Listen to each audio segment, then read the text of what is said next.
We started SCO as a consulting company.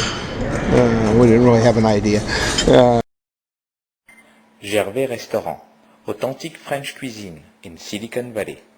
But we were very interested in what was happening this was just when the microprocessor, the 8080 and the Z80 and whatnot were beginning to come on the market.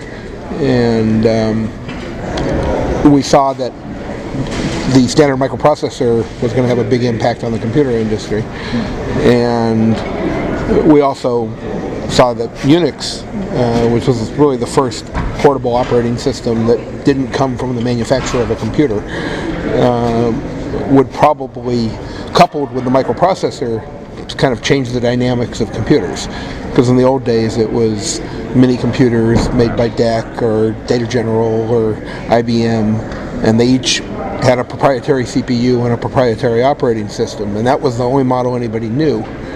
And we realized that the investment in those operating systems was huge, and usually took 2 or 3 years after the processor was designed before they worked.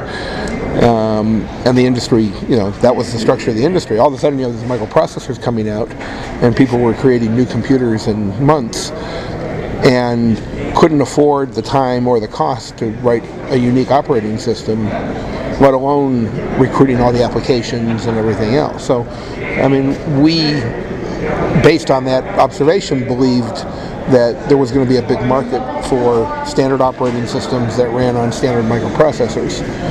And that was something we came to working as a consulting company and advising some of our clients on future strategy. Were they big hardware clients? Yeah, well, they're big companies. They weren't the traditional mini computer companies, but they were the companies that were selling time sharing, or companies that were reselling various mini computers, and they were trying to decide on their future strategies, and we were helping them. But as we realized there was this vacuum, we kept. And it was you and your dad, Larry. Right, yeah, and a few other people, but it was really my father and I and some engineers. We started doing Unix work for some of these companies on a consulting basis, and developed the expertise. And it was really our first real attempt to do a packaged operating system with the Apple Lisa. When the Apple Lisa came out, it was brought out as a single-user workstation, but it was a very powerful computer at a revolutionary price point. It was a 68,000 base computer that was capable in those days of supporting 16 users, and the price point was under $5,000, which in those days was a wild idea, but there was no multi-user operating system.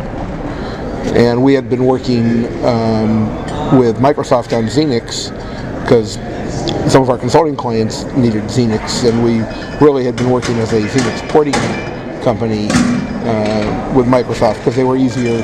It was easier to get Xenix from Microsoft than to license Unix from AT&T, and we had a Unix license from AT&T, but getting the binary rights was very expensive, and Microsoft had already done that, and so we had a relationship with Microsoft, and they had been working on the Apple Lisa, hoping that Apple would embrace it as an operating system that they would bundle. Microsoft, yeah, with Xenix, with working Xenix. with Apple. Yes, and Apple eventually said, you know what, we're not interested in the multi-user market. We'd love for the product to be available, but we don't want anything to do with it. And Microsoft in those days was purely an OEM company, and they said, well, if Apple won't sell it, we have nothing to do with it. And so they went to us and said, you know what, how would you like to take all this work we've already done on the Apple Lisa? You can have it for free. Since we were paying them royalties when we licensed stuff, they said, go ahead, you can have it, do whatever you want with it. And so we built the first shrink-wrapped Unix for a standard computer on the Apple Lisa, and started marketing it, and we were shocked at how many copies we started to sell. But at that time, Apple Lisa was not very successful as a personal desktop. I mean, in the volumes that the Apple II sold, no. But in the volumes that mini computers sold, yes. We sold, maybe a few thousand copies. But for us, that was a big business. It was we're a very small company. I think we charged several $1,000s a copy for that product. And so a lot of money was coming in all of a sudden. And we were starting to develop relationships with these application vendors and value-added resellers and people who saw the same opportunity, that they could combine a $5,000 computer with an operating system and compete with $50,000 mini computers effectively. And that started to be a pretty interesting business. The next thing that happened was IBM came out with the PC. And again, Microsoft had gotten involved because of their relationship with IBM and had looked at it, but they wanted to do it with the PC the Apple Lisa was a 68,000 and was pretty well suited for Unix. The IBM original PC on the 8088 was Intel, and it didn't have memory management, and it was really poorly suited for Unix. Microsoft had a plan to actually add a little hardware card to add some memory management to it. You take out the processor chip and you plug in this thing, and then you plug the processor back in.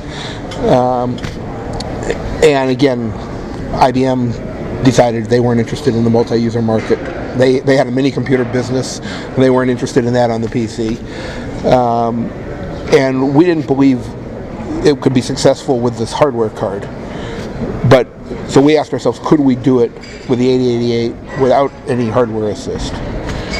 And we decided to do some very clever engineering that we actually could find a way to make Unix run on this chip with some restrictions. So you ported the 6500 code to the 8088? No, actually, there was 8086 code. There was a company called Altos at the time, which had built more of a mini computer class machine around the 8086, and they had worked with Microsoft to do that. And fortunately, they had also created quite a few application partnerships. So there were people like Informix and other applications had already been ported. So we started with that, and the trick was to make it run on a PC without any memory management hardware, and with a completely different I/O system. And so we ported.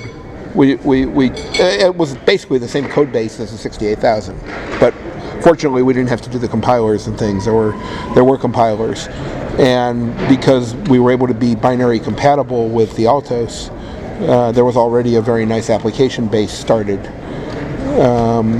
And there were already resellers that were selling these more expensive machines with 8086 and had applications. And so we were able to come in and say, okay, now you can do it on an IBM PC, and you can do it much more cost effectively, but you can still run all the same apps. And that took off like crazy. Gervais Restaurant, authentique French cuisine in Silicon Valley. Unix was originally written on the PDP-11, and then it was ported to the VAX. And Unix was inherently a very portable operating system. You had to do compilers, and you had to do some libraries, and then you had to do the I/O system.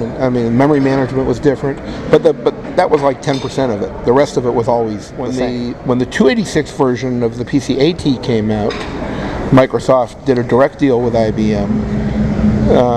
Because the 286 didn't need the extra memory management hardware, and we were a little bit nervous about that because we had a very good business going on the PC XT, and on the AT was going to come out, and IBM announced they were going to sell IBM Xenix, and instead of while we were nervous about it, we said it's also an opportunity, because IBM is endorsing Xenix as a good operating system now. And we had a hunch IBM might be a little late in getting it to ship, given their quality control and training and all the things they had to do. So we did our own version on the 286, and we got it out more than a year ahead of IBM. And we already had a base from the PCXT business, and so we were able to get a pretty good foothold But then the other thing that IBM made a horrible mistake in that they decided to only support IBM hardware, like hard disk drives and tape drives and whatnot, and not support anything else. And so even though we charged more than IBM for our operating system, people still preferred it because it was open and they could use any third-party disk drives or tape drives or whatnot. And it was all about the device support and the freedom to choose. And it turned out IBM eventually gave up and decided to use our version instead of their own because we had so much of the market share. Initially, right when the early 80s, and when they first licensed it, they had actually three companies that they had given rights to do ports and license the binaries. Logica in the UK, SCO in the US, and a company called HCR in Canada. And we eventually bought all the others, so we were the only one. But obviously we decided to license it directly from them instead of AT&T because they added a lot of value. They were good technical people, and they had, in those days this was before DOS. I mean, Microsoft at that point had no operating system. They were in the basic language business. And Xenix was the first operating system they ever sold.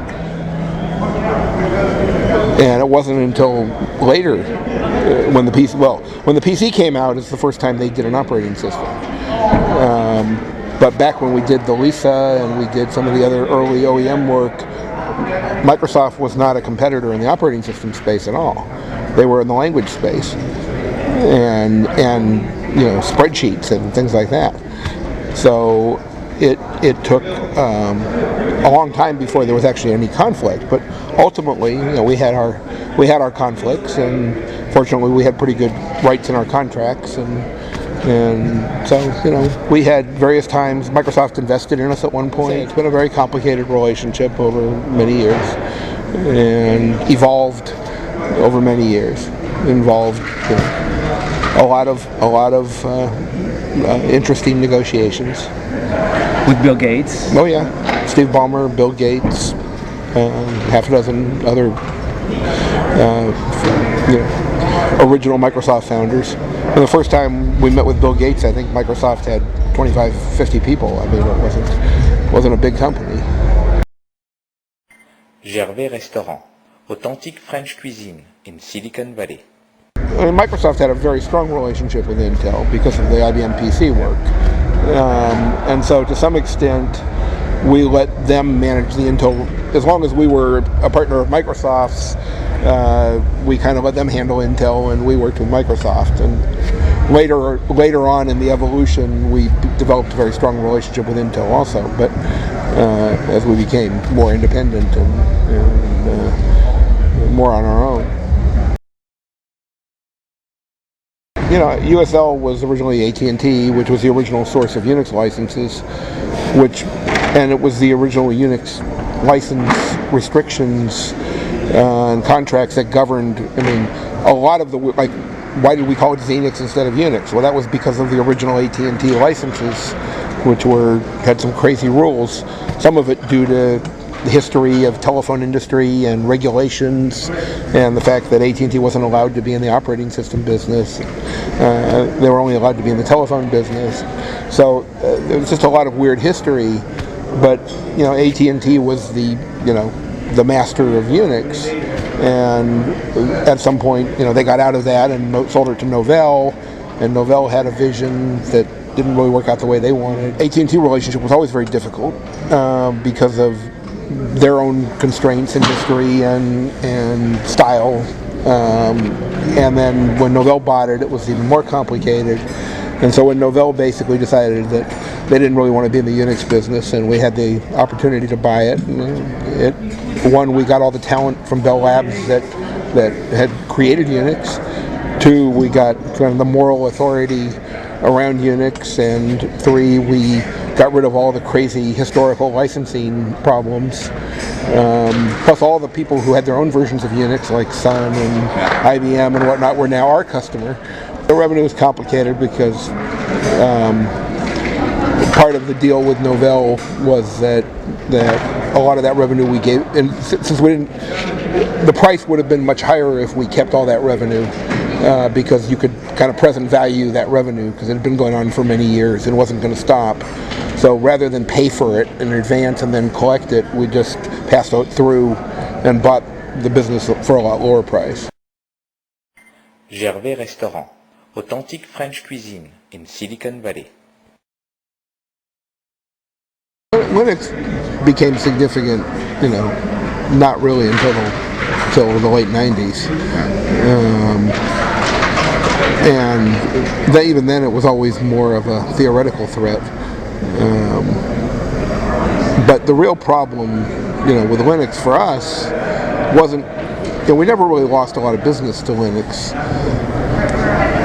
because our customers, which were, people who really wanted a safe, secure, supported environment, didn't want to get source code and do everything themselves. The real threat was when Red Hat went public, because of the whole .com period.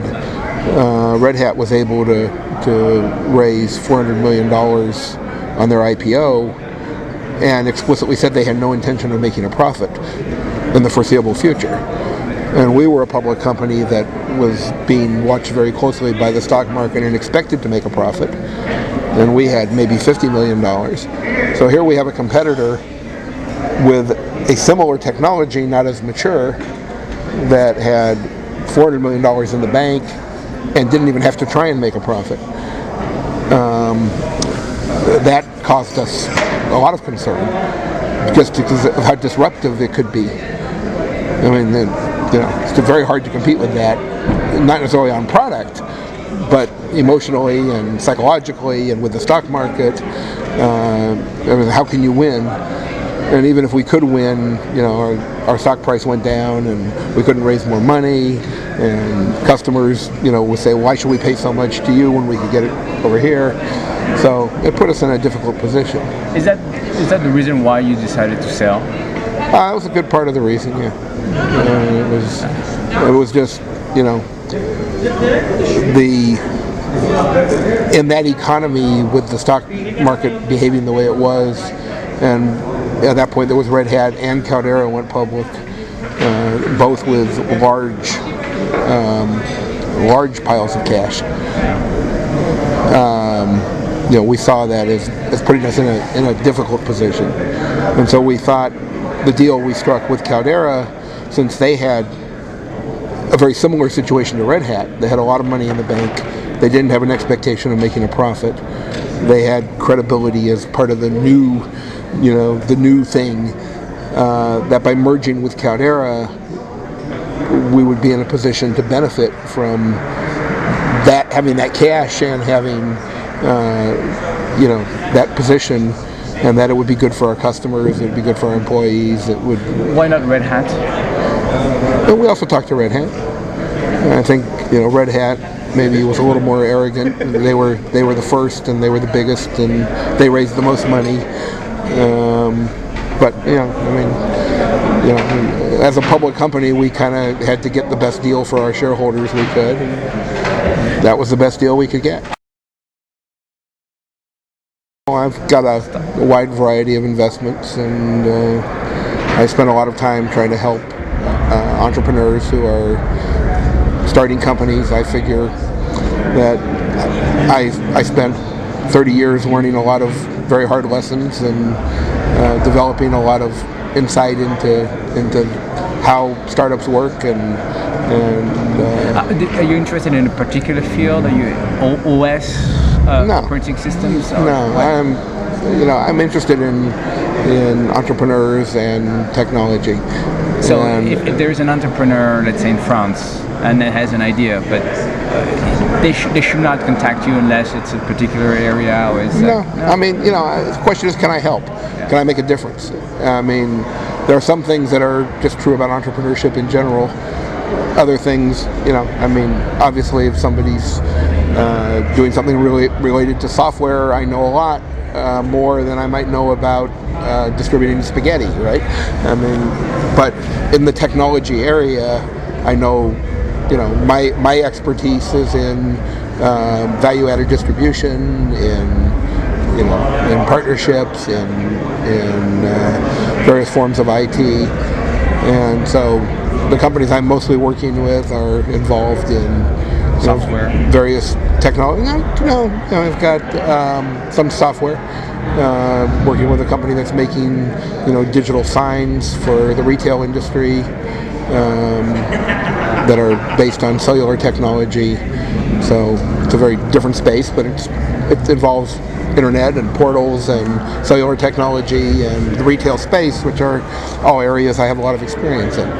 So I try and find opportunities where I can help and make a difference and get involved in, if I can save somebody from making some of the mistakes I've made in my life, then maybe that's a good thing for everybody. I think it's a very great time to be an entrepreneur. I think we're in a resurgence now. There's a lot of new opportunities that are very exciting. The obvious areas, things like cellular, various uses of mobility and cellular are just starting. Security, I'm involved in a startup doing internet security monitoring. Huge problem, huge space. Lots of investment going into security right now. Web 2.0. Another company that's doing a mashup Web 2.0 tool for integrating applications over the internet. Another place I think there's a huge opportunity. VCs are absolutely investing. Though, I think a lot of companies try and get VC money too early. There's a right time and place to do things, and that's part of the coaching process is how to go through the right steps and position yourself correctly and have a business plan that will make sense to a VC before you go try and raise money. Silicon Valley is more a state of a mind than a place. Santa Cruz has been the home of a lot of startups. SCO, Borland, Seagate, Plantronics. There's no shortage of interesting companies that have come out of Silicon Valley, or come out of Santa Cruz. And we're also, we're half an hour from the San Jose airport, so there is kind of this mountain, and it's a slightly different culture in Santa Cruz than in Silicon Valley.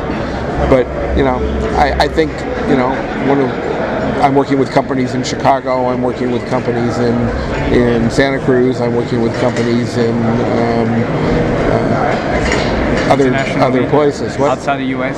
A little bit in the UK. It doesn't really matter anymore where. I think it does matter psychologically, depending on what kind of company you're trying to make and what kind of culture you want to have, where you locate and how you structure it. But I think you can be successful, pretty much anywhere these days if you can find the right people and create the right environment. It's more a question, if there's, depending on what industry you're in, if there's key people you need to partner with. If you're in the media space, you might need to be in New York or San Francisco. If you're in retail or entertainment, maybe you want to be in LA. There's lots of reasons for where people locate. I don't think there's any magic formula. But with the internet today and distributed workforces, it's not absolutely critical the way it used to be. Gervais Restaurant, authentic French cuisine in Silicon Valley.